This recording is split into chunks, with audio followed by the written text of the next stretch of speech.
I've decided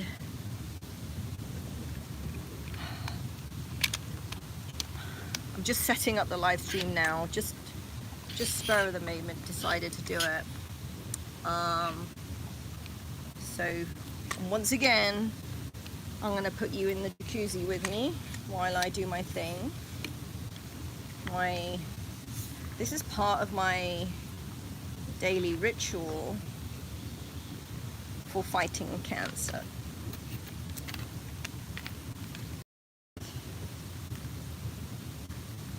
I'm doing these live streams so that I have a verbal record of my processes for fighting cancer, and I thought if I did that, it might be of help to someone,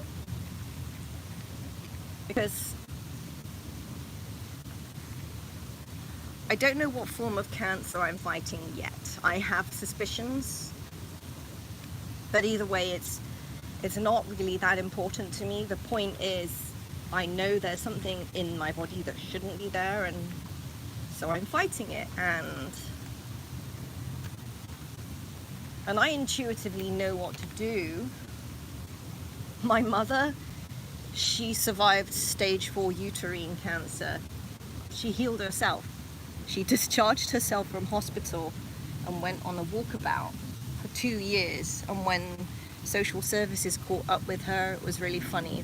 They finally caught up with her. She went homeless for 2 years and she was completely cured. They're all scratching their heads like, how did she do that? I know that I have whatever she has. I know how to feel my body and what to do.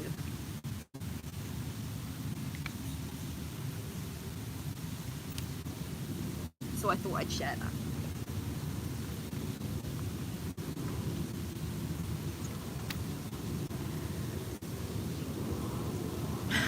I'm just trying to get this set up so that I can put it in the water.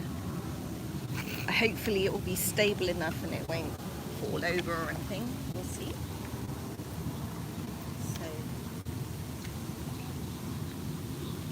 okay. I'll pop you in. Oh.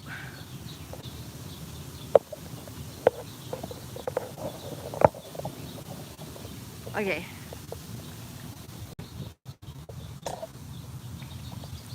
Let's see. Right, this better not drop in the pond, or else. Ah, there we go. Okay, so you're in the jacuzzi. Oh wow, it sounds really funny in here. My sound is echoing. All right. Okay.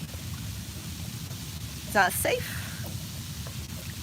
I'm just trying to make sure that the 3 legs are stable. Okay, so if you're wobbling, that's because the bubbles are jiggling you. Right, my equipment's over there. You're safe for a little bit. I'm just going to fetch my stuff and bring it over this side. Okay. Dude, you're gonna drown. You better go away. Shoot. There's a little spider by the side of the pool. Let's see if I can show you him. See this little jumping spider? I don't know if you can see him. Dude, you better leave. You better leave. Seriously. Okay. He's sitting by the pool and chilling. Hi, couple. I'm still getting set up. I've been here about an hour already, working on myself. The spider coming to visit. Okay, he's coming around this side now. He's having a drink.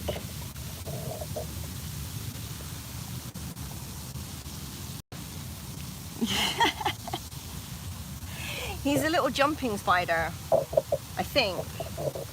A little jumping. Sanchez, how is my day? My day is good as medical leave goes. I'm working on myself. I have been working on myself for the last hour. For cancer.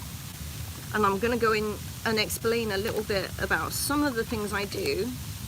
I just have to bring my stuff around. Okay, I'm just gonna fetch it around, so bear with me. I'll pop you over here while I move stuff around.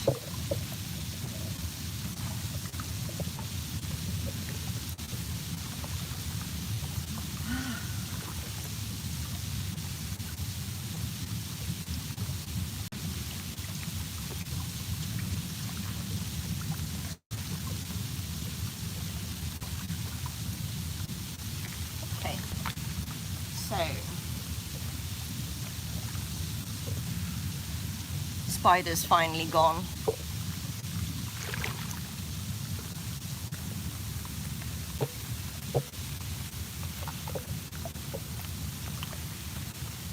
So I did some weird stuff on the live stream last night, and people were probably watching that like, what is she doing? She's wearing a weird Zentai suit, wriggling around on the floor, and there are these bunnies, and she's trancing them. Yeah, it was weird, but I felt really good about it. I was doing my thing, fighting cancer. That's my #1 job right now. Hi, Mike. So, I did want to put my music on, but I'm not going to be able to enjoy my music right now, so I'll save that for indoors. I like to use the music while I'm actually working on myself. It's like a brain massage. Right. Yes, I'm fighting cancer. I'm in the diagnosis phase at the moment, waiting for the wonderful system to catch up to me. And so I'm having some fluid aspirated tomorrow surgically, and they're going to test that for infections, to rule out infections, which it won't be infections. I'm ahead of them. But doctors here in the West, they have their hands tied.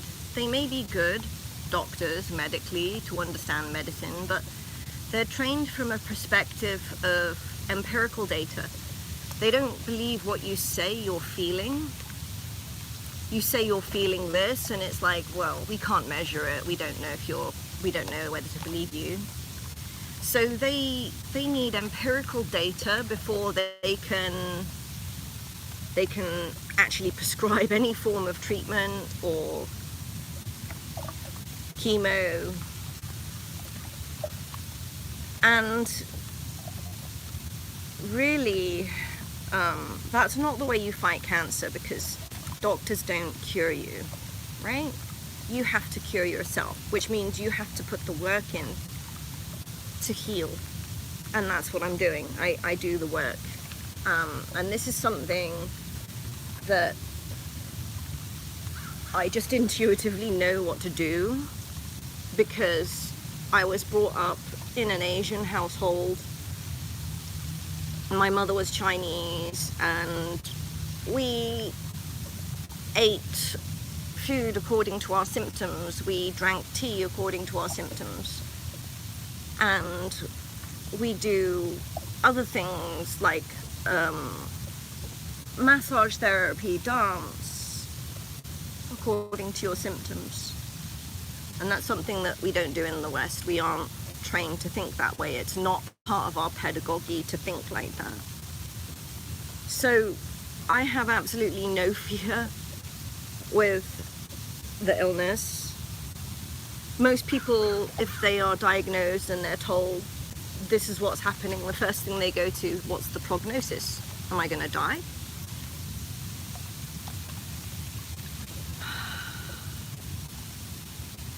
And that's it's really the wrong way to think about it. Anyway, I'm actually feeling pretty rough at the moment. And a lot of pelvic discomfort. not feeling so great, but that's okay. That's okay. My organs are doing a lot of work, so I'm gonna feel rough, but they're actually working. It's okay. The disease is being attacked. My body can see it. My organs are coming online to step up to the challenge. And that's what makes you feel rough. It's like when an athlete does a workout to build their muscles and then they feel sore afterwards, but that's good because their muscles are going to develop. They're going to grow their muscles, so they will feel sore. When you're fighting cancer and you feel rough, your immune system is doing its job. Yeah, you have to fight. And this is an interesting thing. If you are 100% healthy, you have no symptoms. If you're 0% healthy, you're dead. Somewhere in the middle, not 100% healthy, so say you're 60% healthy. Say that's me, I'm 60% healthy. That means I'm displaying symptoms of ill health. And I can see these symptoms in my face. I'm looking at my screen and I'm like, oh yeah, I can see it. I can see where I'm unhealthy. So, let me just describe it. These marks on my face, these strange pigmentation marks, is my immune system. I think of the face as the bath scum of the body, the tidal bath scum. So you imagine the bathtub and it always has that tide. I am 47. Mike just asked me how old I was. So I'm 47 and your bathtub has a tide mark which always seems to show scum and you wipe that down daily. This is your face and the bath scum is on your face because this is the water level of your body. Right? So the water level is constantly moving up and down, and when you sleep, it's moving up and down like this, and that's based on a number of factors. The water content of your body. When you dehydrate, the eyes are the first place to show it, and when you dehydrate, the fluid, the water transport system, moves away from the eyes and leaves behind the debris that the liver should have cleaned. So the liver should have gotten rid of all this crap, but it couldn't because the tide fell away. So it leaves these marks on my face. And that's a symptom. And you go into a doctor's office and they won't notice it. They won't point this out. But if you see it in yourself, you know that your liver is suffering. And your liver is not 100% doing its job, but also the water system in your body is compromised. So the capillaries, the very fine capillaries, are not reaching and enabling the immune system to transport the bath scum, the tide mark, away from the upper level of the body. So this symptom, if you see it on yourself, you need to pay attention to, because this could be an early sign of your organs not doing their job efficiently and enabling the disease to manifest, which is what's happened with me. So I've been growing this cancer for some time. Your body can tell you a lot if we listen to it. Yes, it can. And we don't know how to listen to our bodies. That's the problem in the West. We aren't taught it from a young age. But in Asian cultures, we are taught how to see all the signs of different organs in the body that need support. So, yeah, I'm feeling pretty uncomfortable. The discomfort from cancer is multi-layered. So right now, I've been sitting here an hour, but I haven't just been sitting here, I've been actively doing things. I've been doing the lymph massage around my face to try and get these, how can you put it, these deposits, the bath scum, to move away from my face, to flush.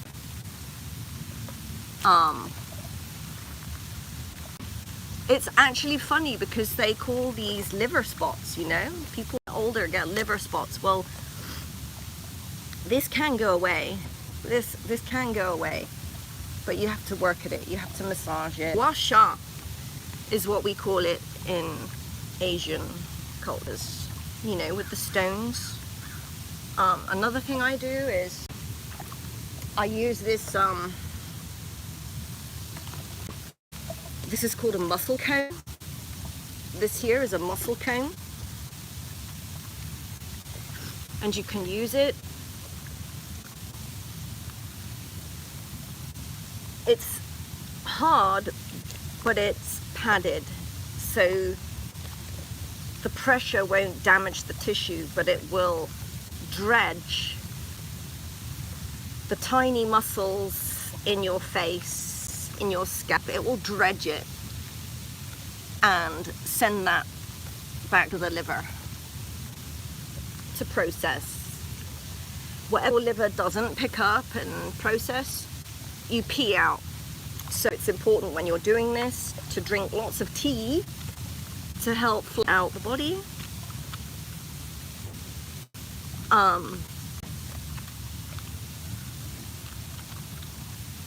So home, it's on a pad, and you can use it for scalp massage. And the lymph nodes, they run in this direction and they run in this direction. So you've always got to try and dredge it out of the face. It looks really rough, but it actually feels pretty good. And it's actually an anti-aging secret, because you have lymph nodes that go through the skull, through these little fossa, these little holes in the skull, and they drain out through the sinuses. So you have to drain that. I can use the comb on some of the nasal labial muscles here.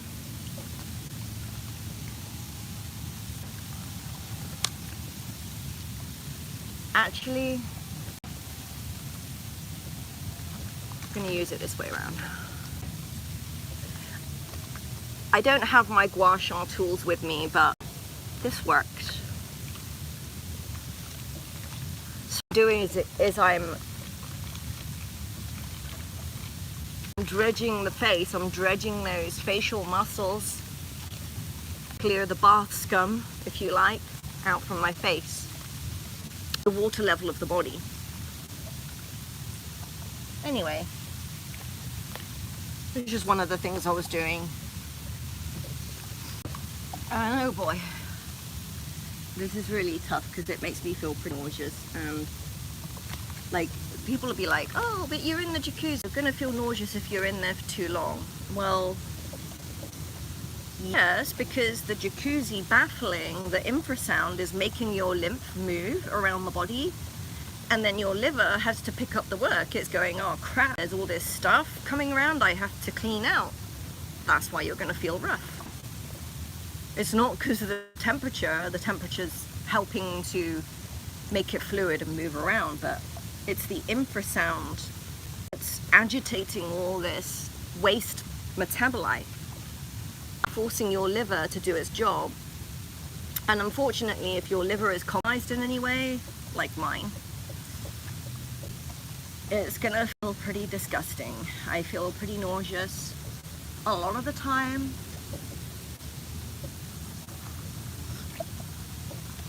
And that's okay. So, how to take the pressure off my liver is to stimulate my kidneys, because if you stimulate your kidney, that can take the pressure off your liver. So I'm going to do that now. I'm going to jump in the pool and do a cold plunge.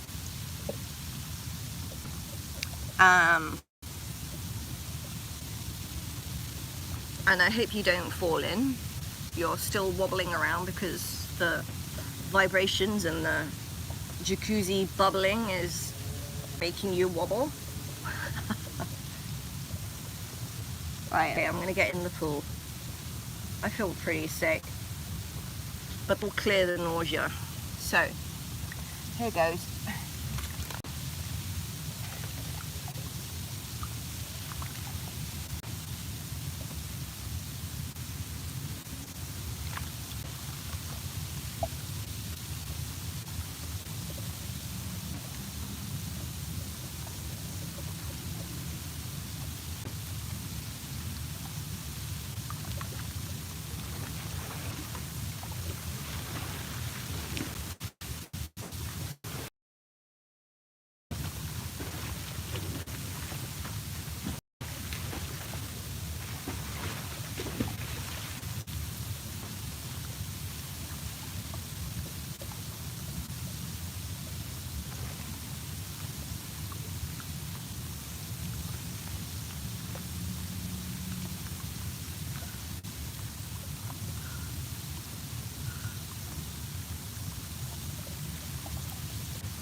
Okay, so you don't need it to be a 0 degrees to make the cold plunge work.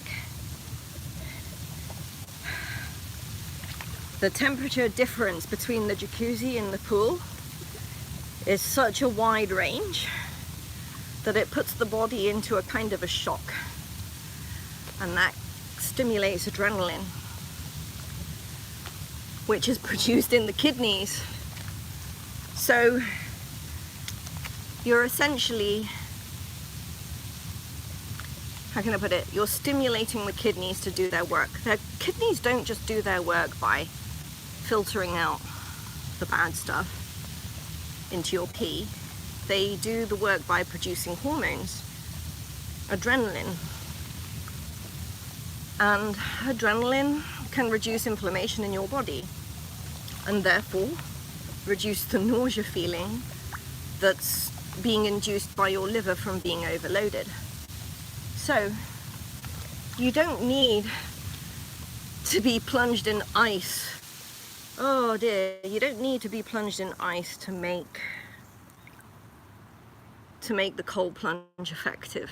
You just need a big temperature difference to trigger the hormone release of adrenaline. It's the same as taking an EpiPen. So last week the inflammation got into my lungs and I was having difficulty breathing, and it was too late for me to run to the pool and do a cold plunge, so I used my EpiPen.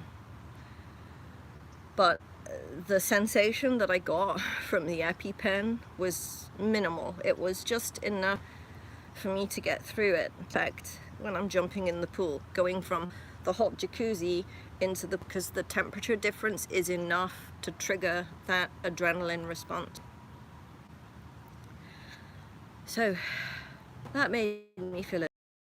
The jacuzzi nozzles have stopped, which means I've been in here for 2 hours.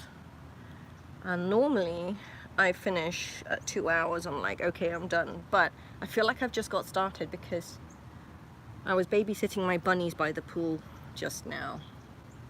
They still don't get on. It's really funny.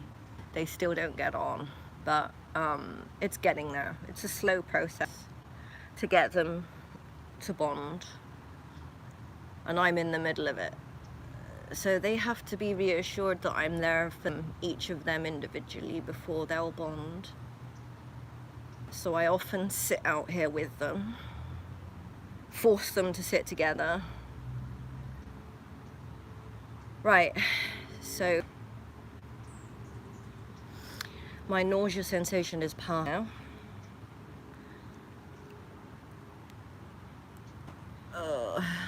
So another thing I do to stimulate my kidneys, to to get rid of the nausea sensation is, don't know how to describe it. I can show you, I can actually show you, and then, yeah, I'll show you. And then I'll jump in the pool again. So, I'll just move this camera a bit. Okay.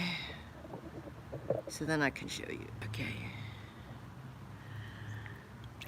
So, if I want to get rid of the nausea sensation, which is one of the cancer, I'm not sure what form of cancer yet. I'm still going through the diagnosis process. I'm having surgical biopsies next week to determine the cancer type. I already know that it's very likely to be stage 4 because it's in multiple organs at this point and multiple quadrants of abdomen. And that doesn't scare me at all because I know what to do. I know how to activate my body systems to fight it. So it's not a problem. The reason why it got so bad was because I have been working under permanent stress for a year, and that has enabled the disease to grow while my immune system was blind. Because your immune system becomes blind when you're stressed. It can't see it. It's too busy fighting the invisible lion that stress is. So, okay, so I'm going to show you another way that I stimulate my kidneys to get rid of the nausea sensation. So,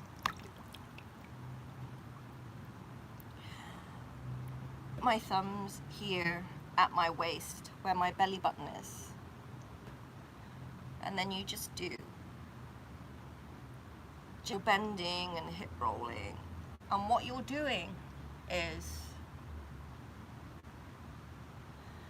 the psoas muscle, which runs from your belly button through onto your leg, is attached to your spine. It's attached here, and it goes down over the front onto your leg, right? The quadrilaterus lumboris muscle is between your spine and your iliacus, cross over each other. The psoas is in the front, the quadrilaterus lumboris is at the back, right? If your thumb's here, and then you roll, what you do is you force the muscle braiding, this braiding of the psoas at the front and the quadrilaterus lumboris at the back. It forces them to dredge, to clean themselves out. When you clean those muscles out, you end up the nerve pathway that runs through muscle braids. The nerves, like your thumb, runs through this intersection. When you clean this muscle out, it gets plaqued up from lack of movement. When you clean it out, that nerve pathway becomes clearer for the brain to communicate to your kidneys to kick into action. It becomes clearer for you to indicate fast reaction, the kidneys to respond to the nausea sensation. So what I do is, you'll see me a lot where I'm actually gripping this portion here, and I'm just moving around and I'm feeling the muscles braid over each other. It cleans the muscles, and in cleaning the muscles, it frees the nerve pathways. And how I know that that is being effective is that now that I've deplaqued those muscles, gain control of the psoas muscle, which is in the middle of your pelvic bowl. It's one of the core muscles. So if you can control this muscle, you now have a heightened connection between your brain and this muscle. you can now do a number of things. So you can move lymph better out of your pelvic bowl, because what happens with inflammation is that anywhere in your body that's affected with inflammation, it sinks down into the pelvic bowl, and you get what in Chinese called cold belly, or belly stagnation, blood stagnation in the pelvis, which what it really means is the inflammation, which is a very sticky fluid, sinks to the pelvic bowl and coats those cells in a glycate protein, which is a form of sugar, and it clogs up all those cells' receptors so that they can't call for help. They can't call for the immune system to come and help. When you are finally able to get control of your psoas muscle, and you can fully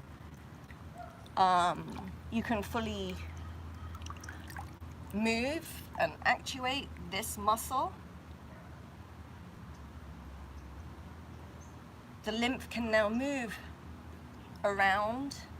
The immune system is free to travel in, clean up the glycate protein, sugary residue, and start to work. It can actually see the disease. So yeah, self-massage. I do a lot of self-massage, but this is how I clean the kidneys. Do this. Bend. Roll.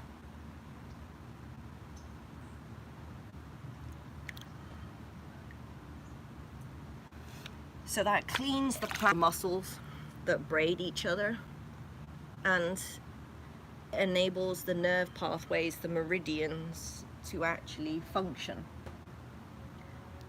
And I'm gonna jump in the pool again. Oh, hi, Mike.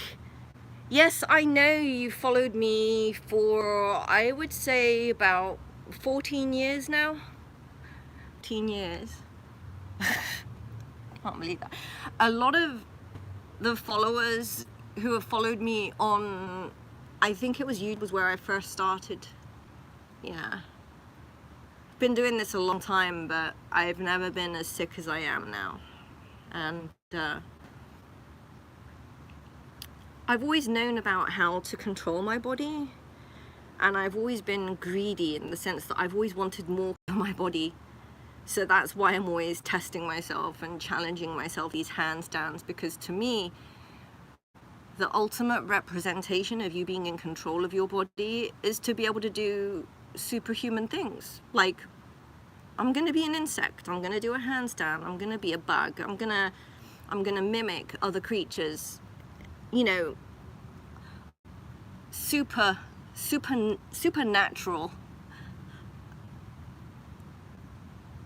Your body has an amazing range of capacity, both in strength and in motion.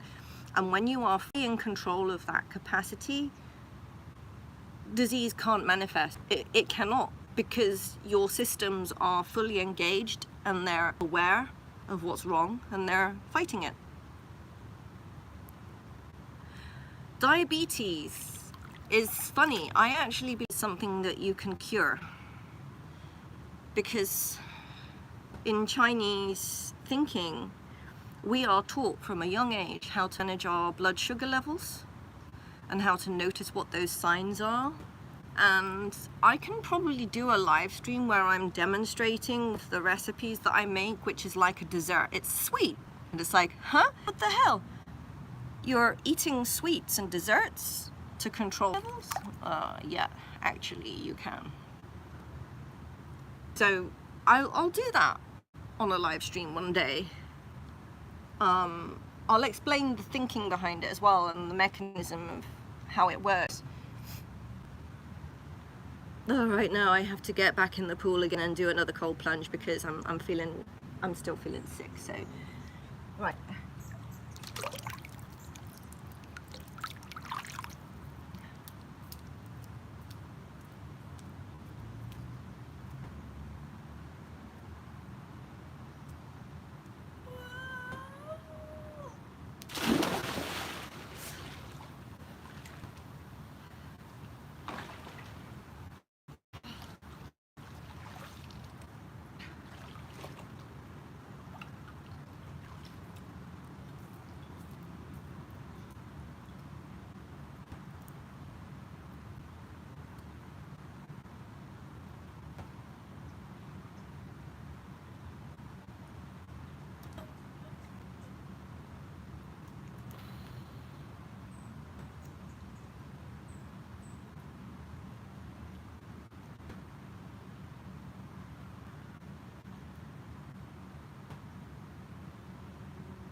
yeah, Mike, um,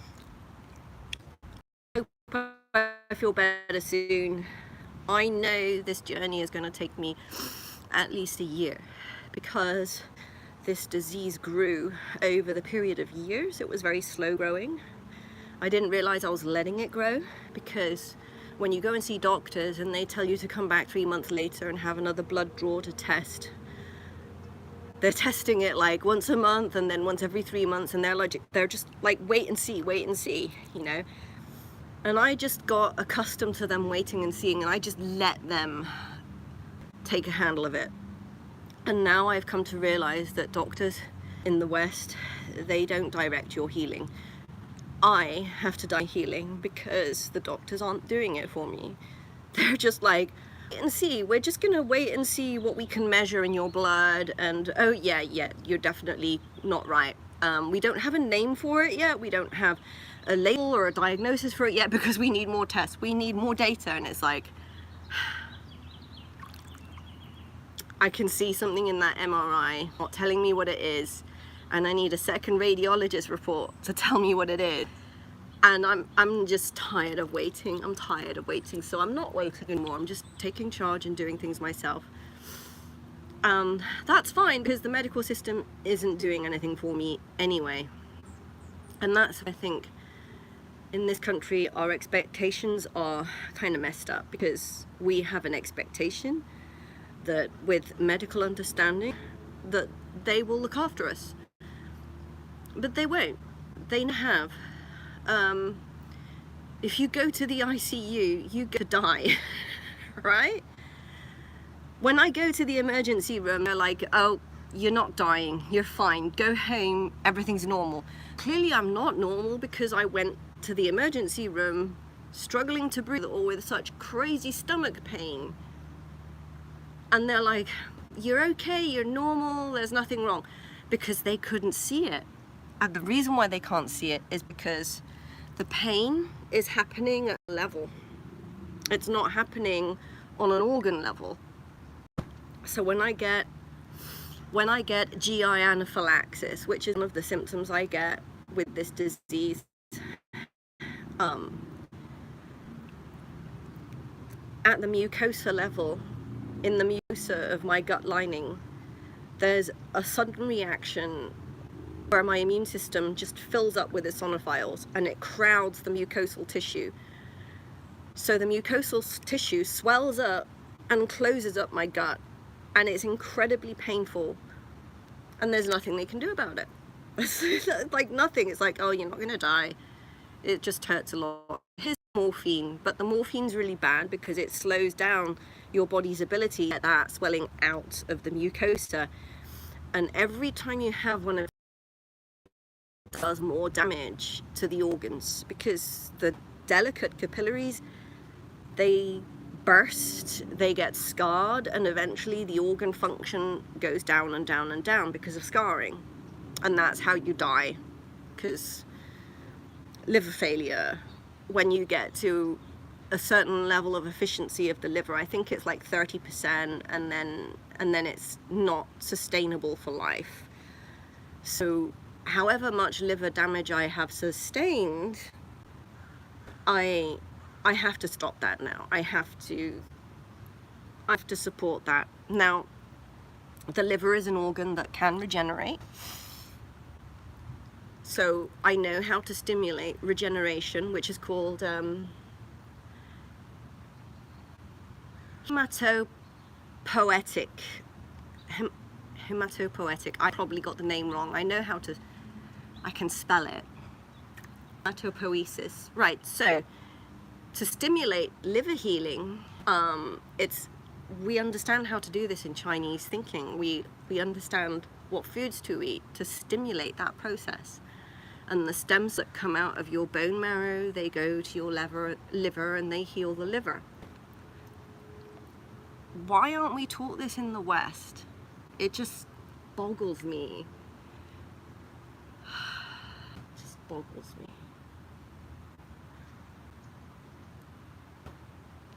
Anyway, I'm still feeling a bit nauseous. I think I'm going to jump in the pool again.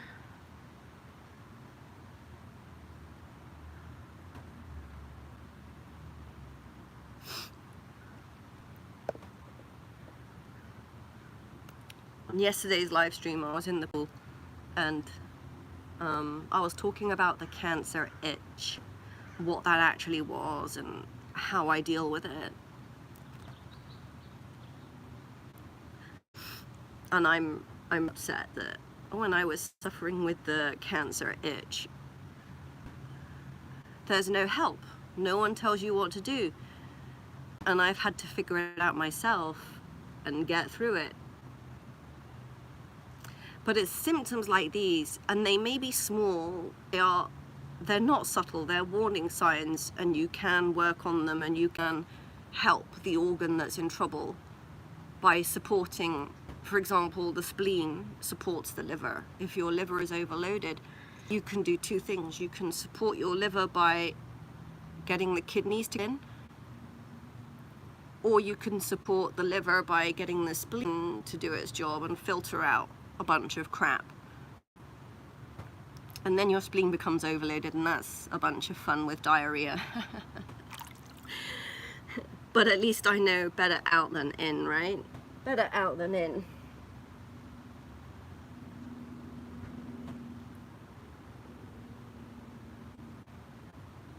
Okay, so I'm gonna jump in the pool again.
So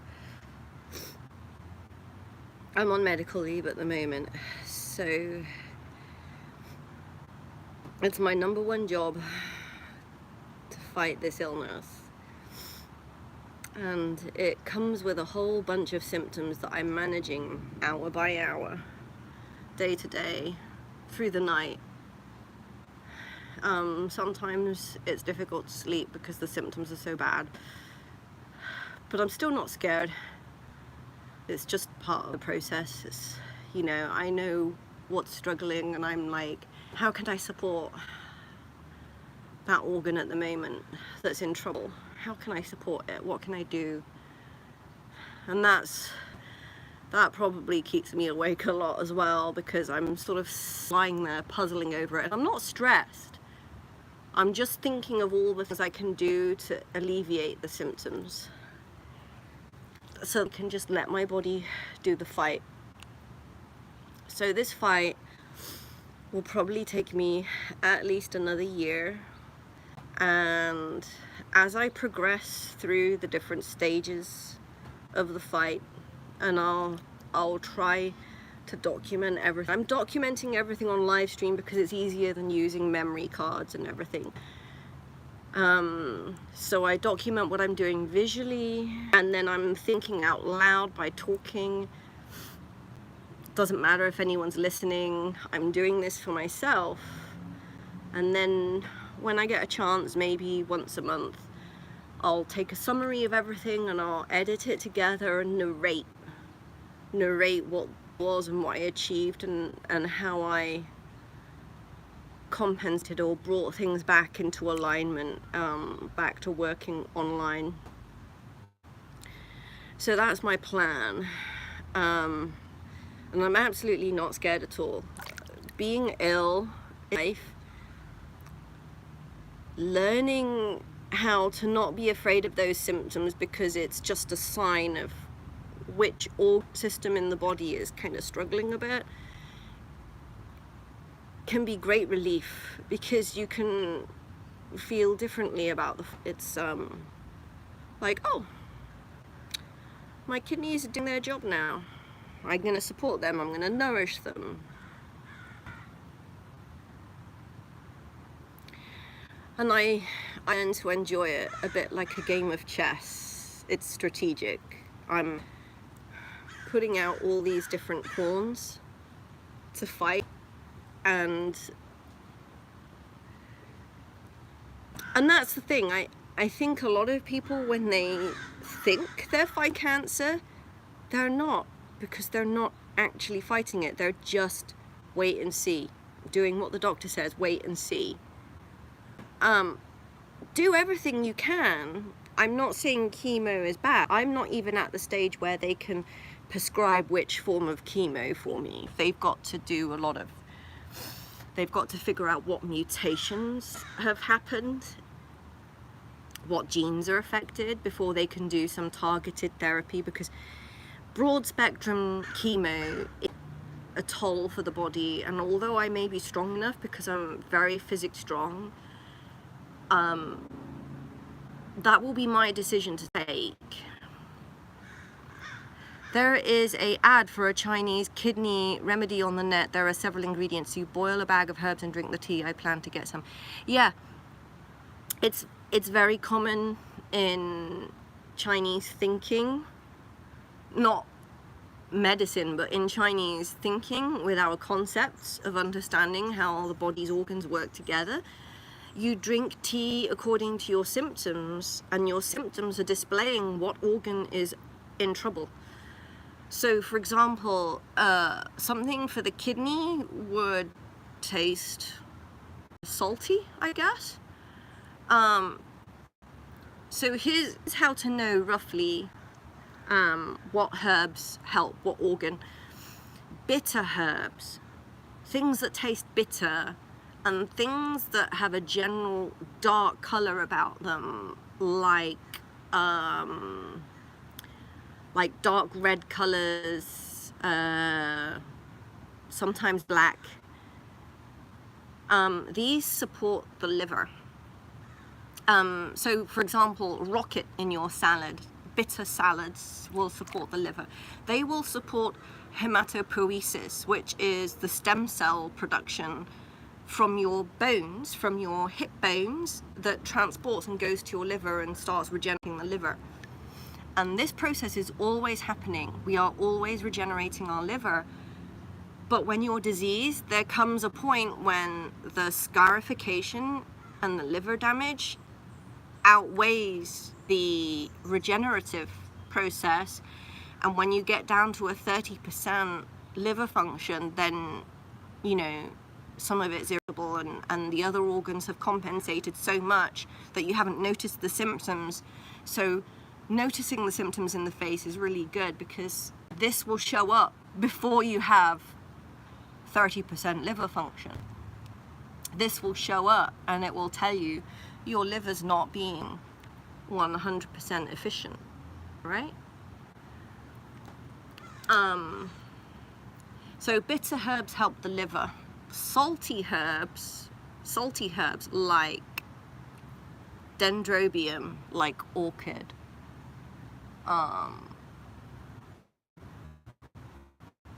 cashew nuts, they support the kidneys, because the kidney has a very medulla, and water moves towards salt, and then the water moves towards salt, and then the kidneys filter through the nephrons. And so salty herbs direct the herbal activity to the kidneys to heal the kidneys. Sweetness, when used in conjunction with medicines, Chinese herbs, direct the herbal activity towards the spleen, which is really interesting to note, because in Western society we're taught that sugar is really bad for you. But if you use sugar in the right way, you can direct that herbal activity to strengthen your immune system, to plug up the holes in the lymphatic system,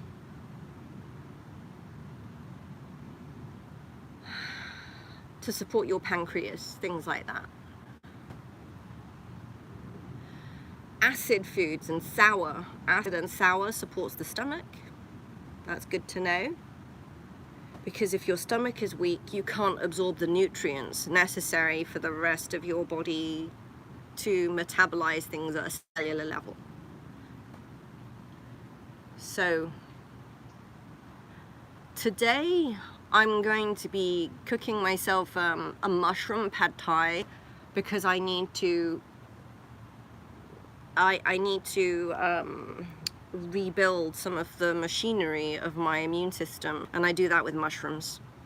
So I'll be doing that. Maybe I'll do that on a live stream, I don't know.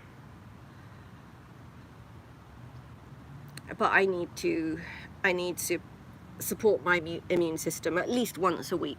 I have to do that.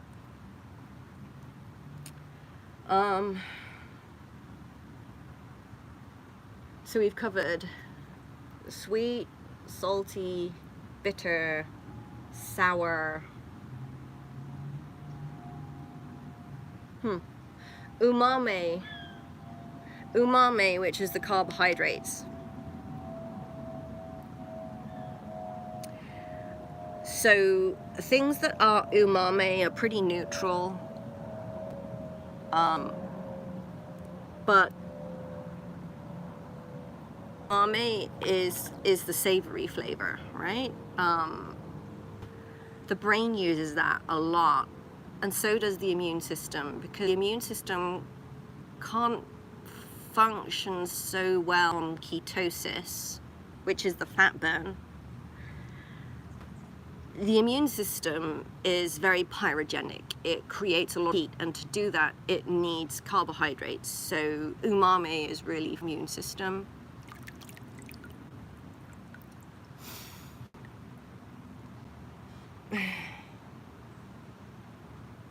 So I tend to notice if I'm craving certain foods or certain flavor, I already have a sense of what system of the body needs help.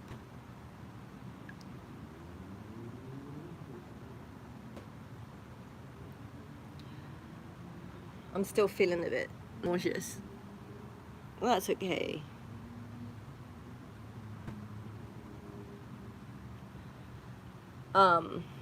I had the nozzles baffling for about 2 hours. I wasn't using it the entire time. I might switch them back on again.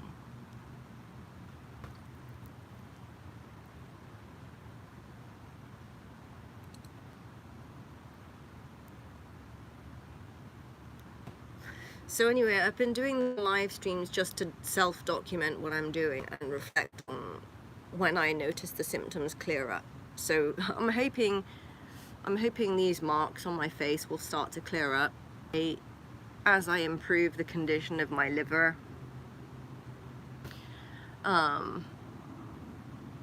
But there's a whole lot going on. I'm suffering with a lot of symptoms at the moment, and I have to focus on one part of the fight at a time, otherwise I'll just be overwhelmed with too much to do. But I'm off on medical leave, so that's my #1 job. I focus each day on a different part of the fight, the individual battle.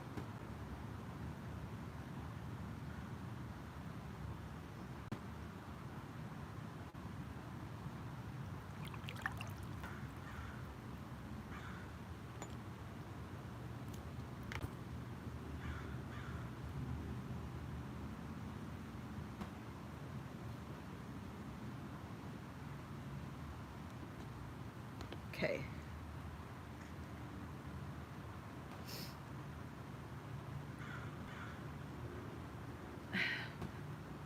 I'm really not feeling great. I'm not going to talk for a bit. I'm feeling too sick. I might jump in again.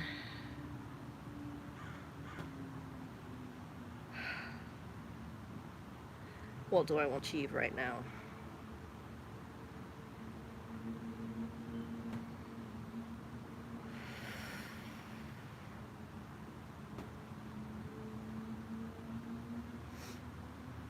I probably achieved enough today. I don't know. I think I just want to play. I think I just want to play and have some fun. So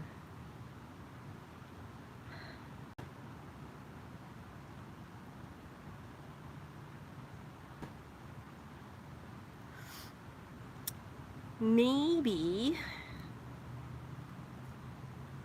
yeah, play is good. Enjoy playing.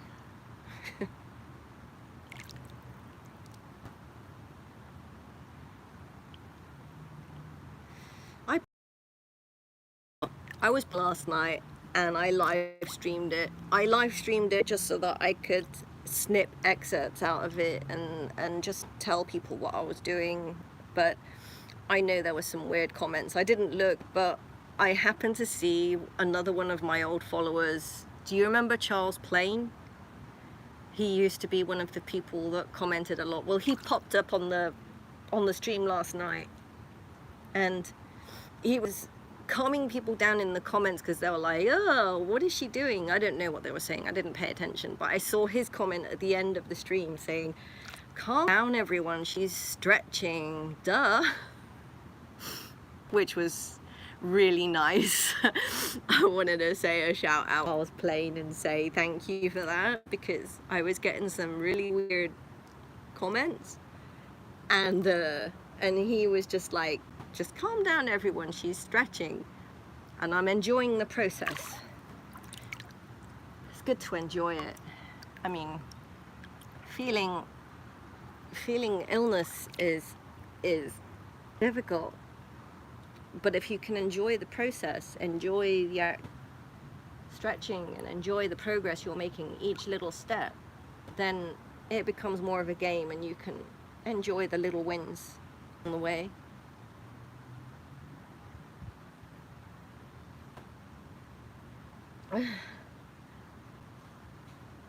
I think maybe I should get in and swim around a little bit,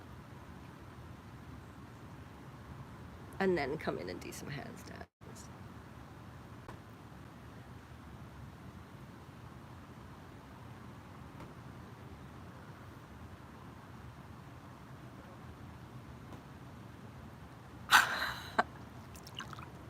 I do this I go to the mirror and I check the health of my gums and in my mouth, and it's an interesting sign. I've got a book indoors of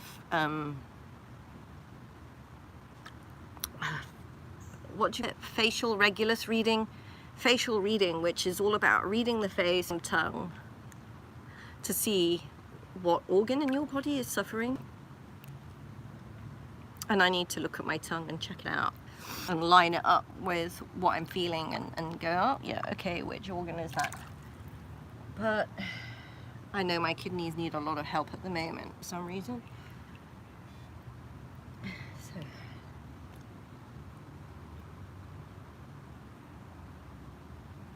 You a weird symptom that happened. So this mark on my nose is fading. It's healing. It's going back. This is also healing, going back. But a couple of weeks ago, they turned black, like really black, like a big scab under the skin, and I had to wait a week for it to peel off. Inflammation somehow broke down the blood vessels, and this huge grain of rice came out from under my nose, right under there. I was like, ow, what is that? And I scraped it with my thumbnail, and out popped this huge grain of rice. It was as if my immune system couldn't do it, because it's the coldest part of your body with the least amount of fluid, and it just dried out and stayed there, just stuck in the end of my, and then all of a sudden my immune system attacked it, and it itched like crazy, which is what the immune system does, it makes you itch. And that mechanic, I went in there and I was like just trying to pinch it, scratch it, whatever, and then this whole debris came out, and it was so gross. I was like, is that a botfly coming out my nose? Like, what is that? Is that a larva? Kidney stone in my nose. I don't know, it was white and it looked like a rice, so it had a lot of calcium in it. It was mineralized, and it was kind of fatty. So basically it was a deposit that the liver couldn't clean because the immune system wasn't transporting from the tip of my nose to my liver. It just left it there like bath scum. And the itch, oh my god, the itch was so bad. And then just the sort of manipulation and the itch and was enough for this to come out. I'm gonna jump in the pool. I'm gonna jump in the pool.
I think I'm feeling pretty rough. I think I'm actually just going to go indoors now and just get some nourishment and get some fluids to flush this out, because I'm not feeling any better.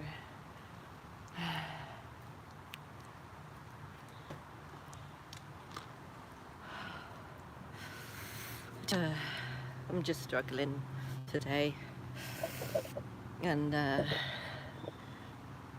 last week I was really bad. What was happening last week? So last week I was suffering with the cancer itch. It was so bad, and I think I'll do a proper explanation on what the cancer itch is another time with illustration or something to reassure people this is what's actually happening in your body. and this is what you can do about it. Because on this journey of diagnosis, it's been the most frustrating thing to feel unheard. You're suffering, you're actively suffering, and weeks can go by. Weeks can go by because the doctors are literally like, wait and see. Yeah, the doctors are literally like, wait and see, we need the blood results. We can't prescribe anything, do anything without the blood results. They don't even prescribe you things to help with the symptoms. So what I decided to do was document what I'm doing on a day-to-day basis. I'm actually fighting this. Every hour of the day I'm doing something.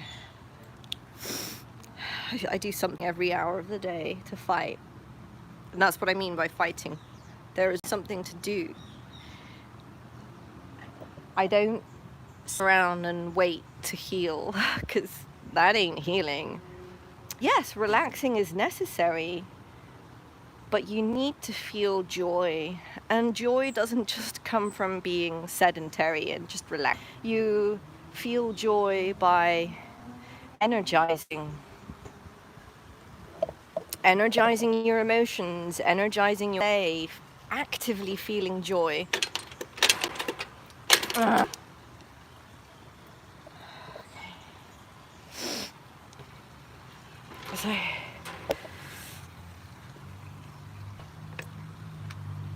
So there's a lot that you can do to actually fight disease.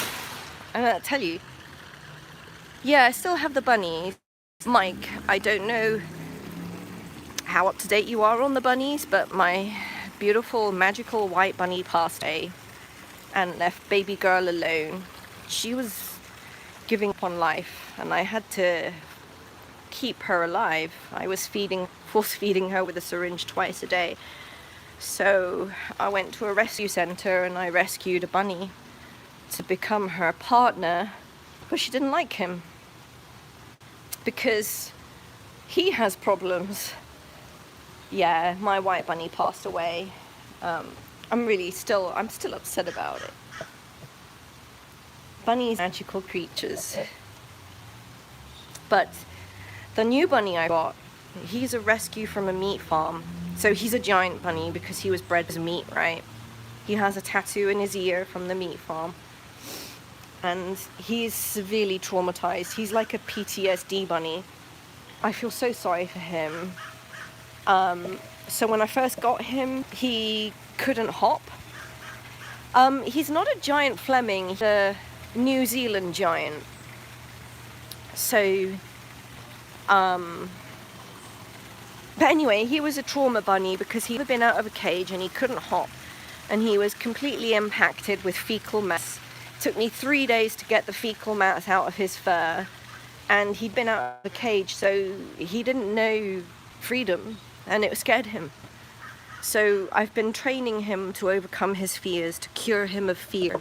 I've been socializing him and just giving him as much love as possible in order for them to bond, because they will not bond while he is completely traumatized and while she is uncomfortable. Okay, I'm indoors now, so I think what I'll do is I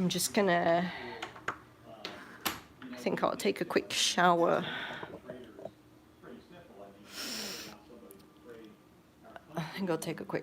And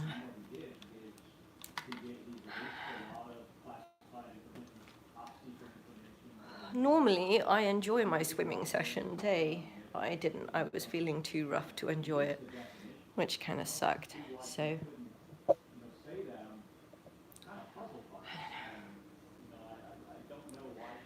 I think I'm gonna take a shower now and then get myself something to eat. I'll prepare my mushroom pad thai later. I don't know if I'll live stream it this time. I don't know. What I was thinking of doing is I'll just quickly show you my kitchen now. And and then you can decide whether you want to or not. So in my kitchen, I have all these herbs. Okay. I'll just show you some of them. So, Angelica, or female ginseng.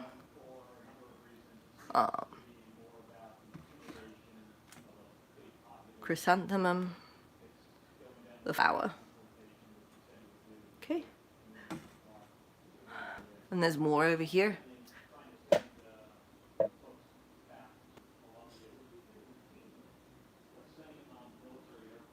So, when I prepare myself a meal, I use about 15 ingredients to make a high nutrition density meal to support a particular organ or a specific symptom set that I'm dealing with. There's more in here, more herbs. Just show you up here. More herbs in here. This is black fungus, which I use for the liver, for detoxifying or cleansing the liver. And there's all seaweed in here, which I use for the extra nutrition. The minerals in seaweed are really important. Oopsie. Oops, didn't want that. That is a preserved egg, which I love as a fast snack. Preserved eggs. And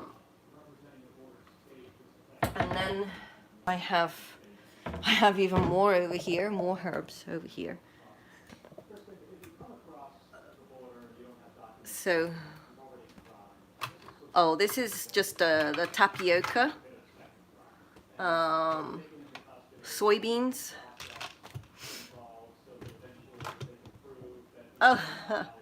This is a fish snack, dried fish snack with sesame seeds. I love this. This is lily bulb. It's a bit like a garlic clove, but it doesn't taste anything like garlic. It's I put it in a special recipe that I make for the immune system. In actual fact, what I could do is I could make a recipe now to have as a dessert later, as a kind of a tea. I call it a tonic for the immune system. I could just make that now and show you what I'm doing, and that would be like a bedtime tonic to help me sleep. So in actual fact, I'll just do that now while I'm dripping wet in the kitchen. So that'll be funny. I'll just show you. It might actually alleviate some of the sickness, actually. So what I'm gonna do is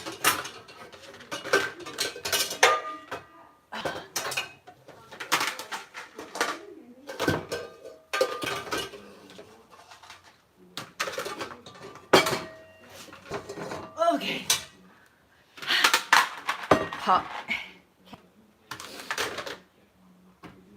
So right now I'm going to boil up an immune system to help my immune system, and I'll just how it helps the immune system as I do it. So first ingredient, polygonatum. Radix polygonati odorati. I can't remember how you pronounce the name in Chinese, but this is in the asparagus family. It's a type of asparagus that it flowers with like these kind of snowdrop flowers that are very scented, and the root is what we use, and it's a almost transparent banana-like texture. Cook it. It's a very sweet root. So I'm gonna put some of this in, And you know what I'm gonna do? I am going to show you inside the pot as I'm putting it together. So I'm gonna, let me just lower this down a little bit. Okay. And then I'll put you up here. That ain't working. Dude. Oh, there you are. Right. Gotta see if there's a way I can... Oh, I know. I'll put it here. Sorry.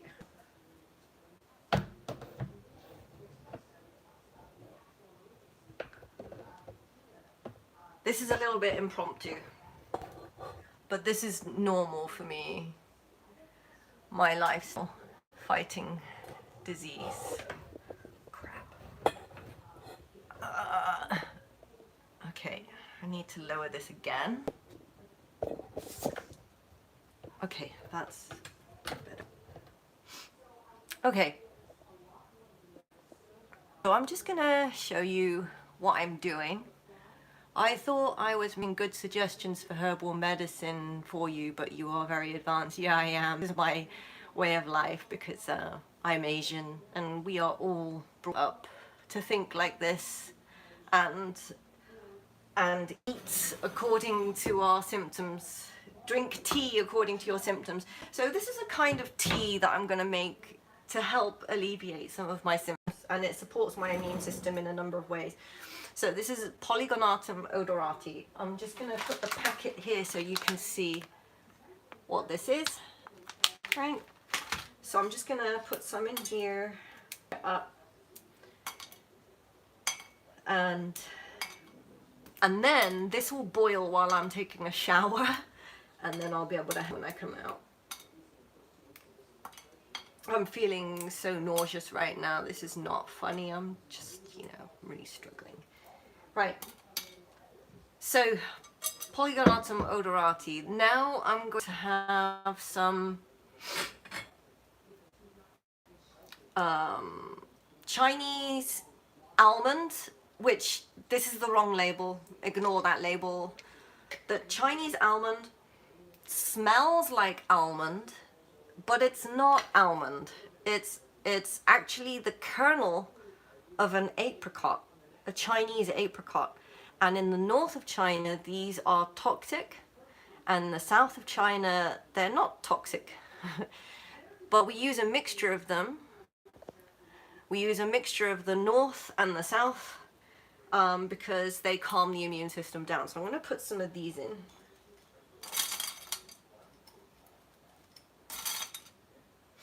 And the reason why it's toxic is because it contains cyanins. Remember cyanide? Smalmond? That's the chemical.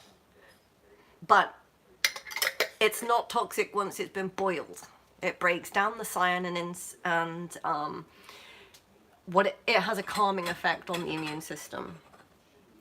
Now I'm going to add lotus seed. This is lotus seed. It's very high in nitrates. It's very umami. And they're kind of sweet as well. Remember what I said about sweet food? Sweet food goes to the spleen.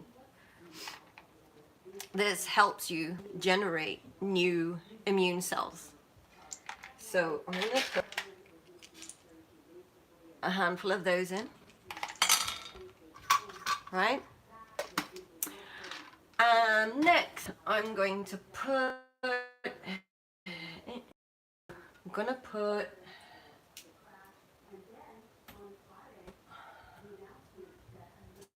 some Bei Sha Shen,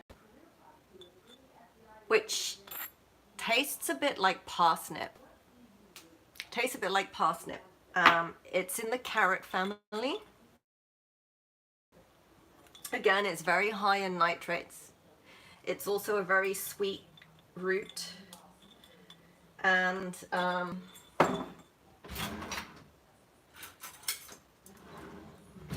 I'm gonna see if I can get the little ones out and use them up first, because the big ones are good for stews, the little ones are easier to cook. So this is Bei Sha Shen.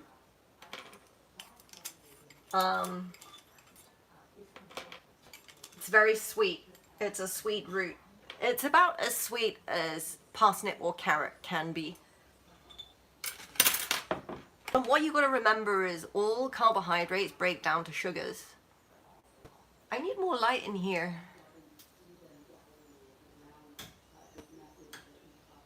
Ah, there we go. So all carbohydrates break down into sugars anyway.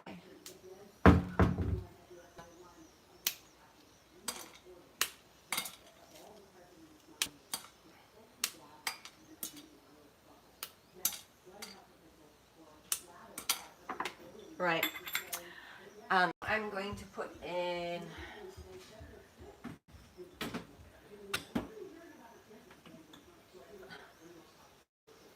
some lily bulb. They look a bit like dried out garlic cloves. So this is lily bulb that's going in.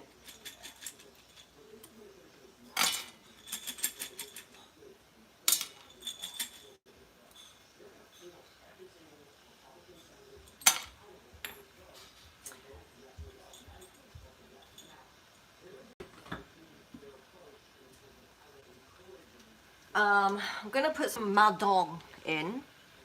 This is called madong. Madong. And this is a root of lily flower.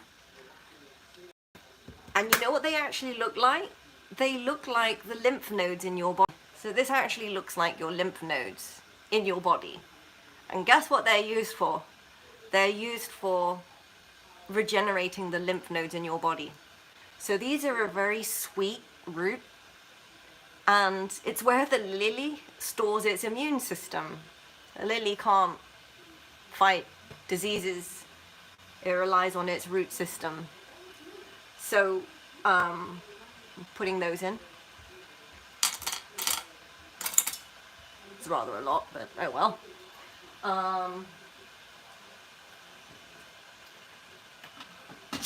Whoa! Okay, next, quark seed. This is quark seed.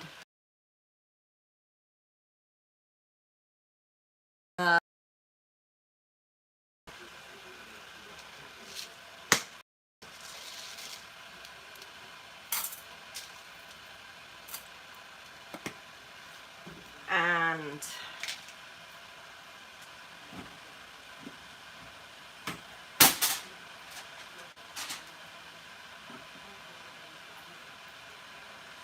I eat all meats. I eat fish, chicken, beef, etc. Yes, but there's a timing when you eat, and what you eat at the different times of the day can support the immune system or distract from it. So you have to know when to eat certain things. This is red bean. Chinese red bean. Putting that in.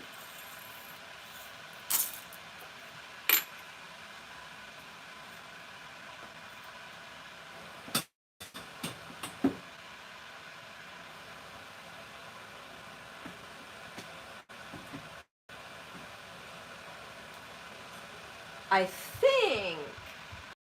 think that's everything I need to put in.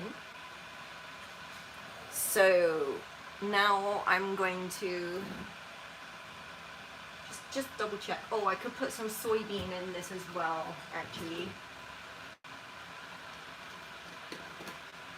So the beans are really useful for helping my hormones, and hormones are something you need to replenish your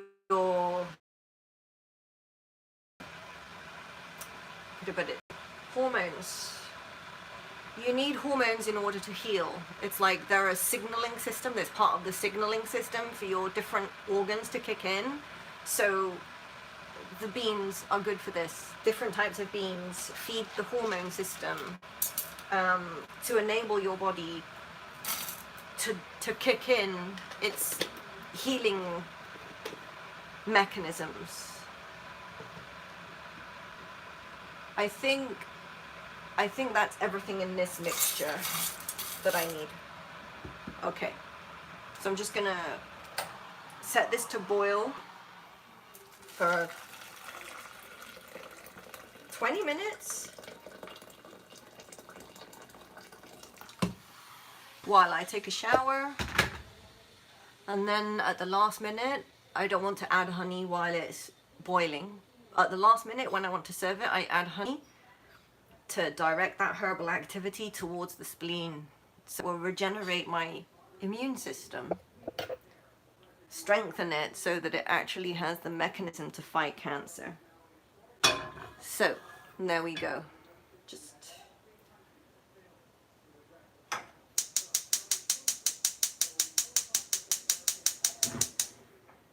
actually, I'm gonna stick it on the back burner.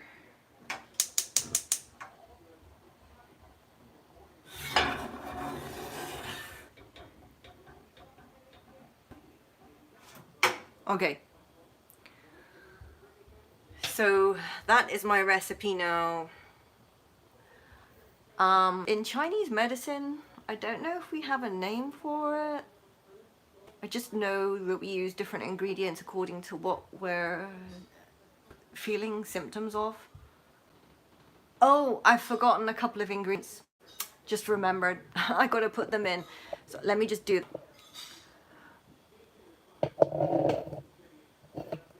I forgot a couple of ingredients. I knew there was something I forgot. I couldn't remember. So I need, where are they? I need my red dates.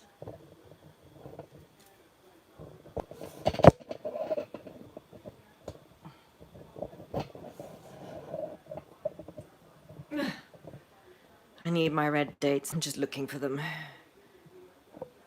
We just had some work done in the kitchen, so all my ingredients moved around, which is why I forgot. Okay, so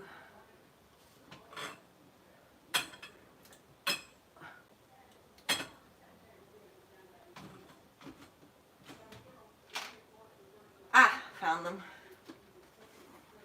Okay, got the red dates here. These are the red dates. These Chinese red dates. So I'm going to put those in. Make it nice and sweet.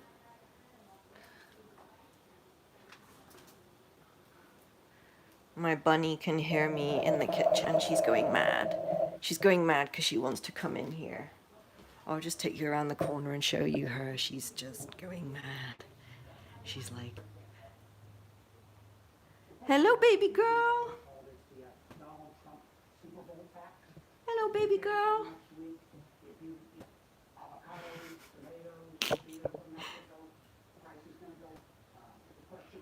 So anyway, I'll get back to it.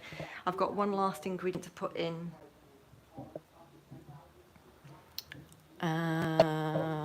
Sorry for wobbling the camera. It's very hard for me to... I just did this spur of the moment. I wasn't really expecting to do a live stream on this recipe. I need my... Where is it? Oh, it's here somewhere. I've lost my stuff. Oh, found it. Okay. So these are Chinese honey dates. And once again, good for the immune system. And they're very, very sweet. And they dry up and they crystallize. So I'm gonna take this date. I'm gonna go grab a pair of scissors.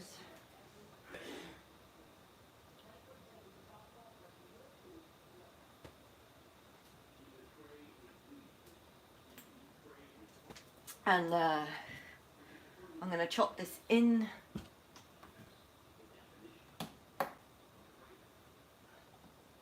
Isn't there more light in here? I was just wondering. It feels really dark, but Okay, so I'm just going to put this as the honey date in. So you can see this date is extremely crystalline because it's so full of sugar. That's why we call it a honey date, because when it picks up, it's I don't know if you can see it. That's how much sugar is in this thing.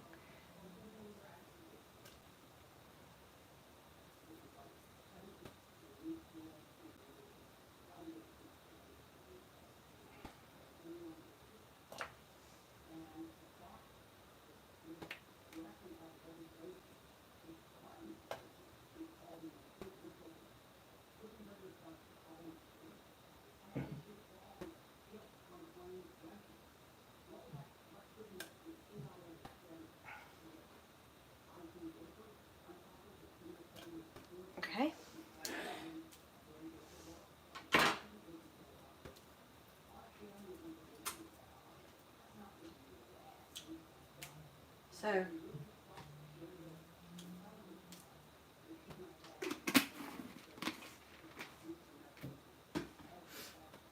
So what I'm making here,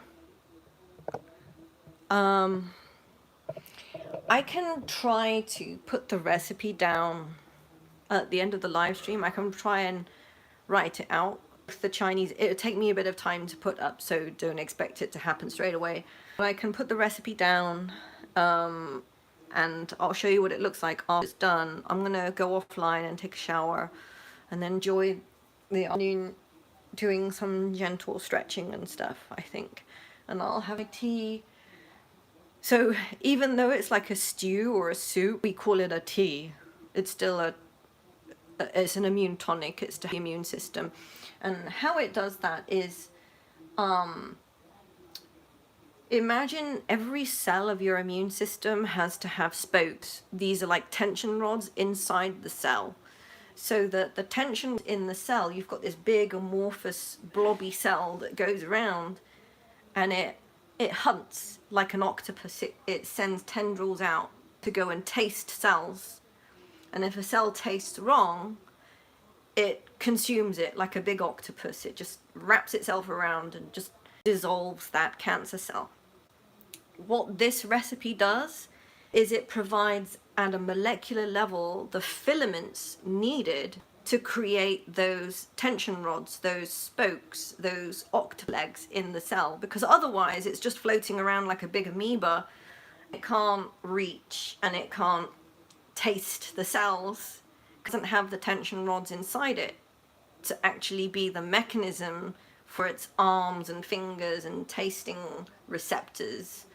So this is like a recipe to make the cell into an octopus at will.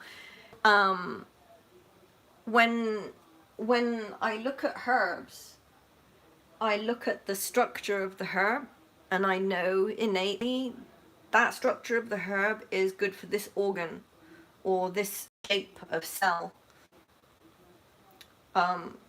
Just for example, like the walnut looks like a brain because it's got these gyrations and undulations, and those gyrations and undulations, if you break it down to its molecular structure, exist at the filament level of lots of tension rods that coil together, and they create this undulating waveform of the brain structure. Those tension rods are what you need in your brain to connect all the neurons together. And this is what the recipe does. When I look at the herbs,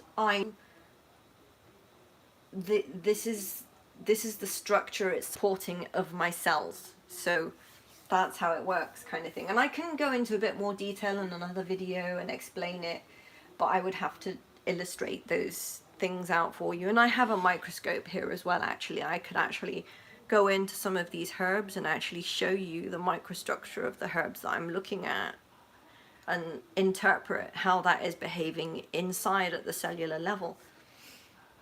And it's just the way I was brought up to think like this. when it's a pedagogy of the way you are brought up, we don't have to think about it. It's like a foundation of our knowledge that is missing from West culture. So I just wanted to do these videos just to document my approach to fighting illness, because I think it's something that's missing from Western culture. We aren't taught of self-responsibility for our bodies in a way. We eat like our healthcare is free, you know? So, yeah. Anyway, I'm gonna let that boil 20 minutes and then I'm gonna come back and have my tonic, my tea, and enjoy some stretching.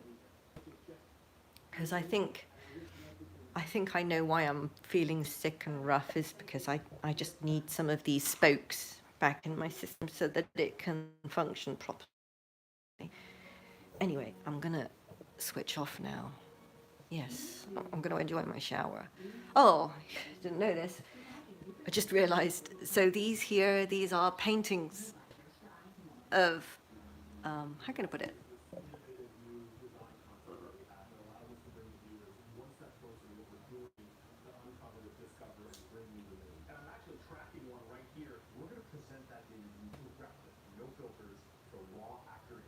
It's just random.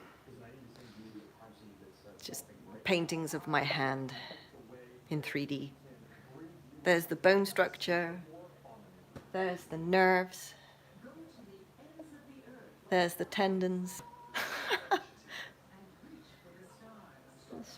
Whatever. Okay. Bye.